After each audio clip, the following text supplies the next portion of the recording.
Good evening, I'm Controller 357. Today is July 28, 2026. Tonight's top stories.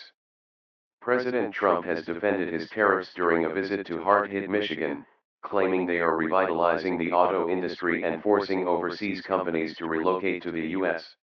The BBC reports that Trump emphasized the success of his economic policies in a speech addressing local manufacturing workers.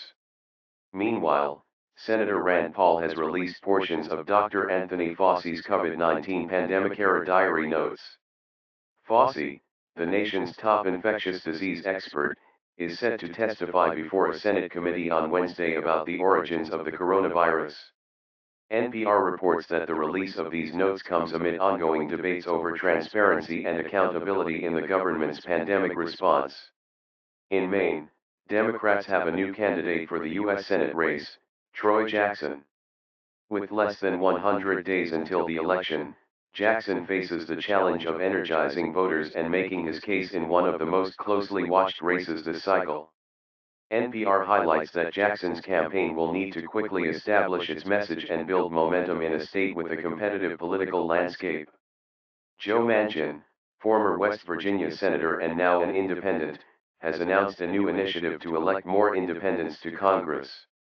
Manchin, who switched his party affiliation 2 years ago, is working to create pathways for other politicians from both major parties to join him as independents. NPR reports that this effort comes as political polarization continues to dominate Washington. In Memphis, an anti-crime task force has evolved into a federal immigration enforcement operation, leading to widespread arrests of individuals without criminal convictions.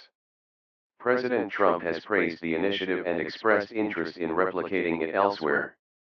NPR notes that the move has sparked criticism from advocates who argue it oversteps law enforcement priorities. This is Controller 357 signing off.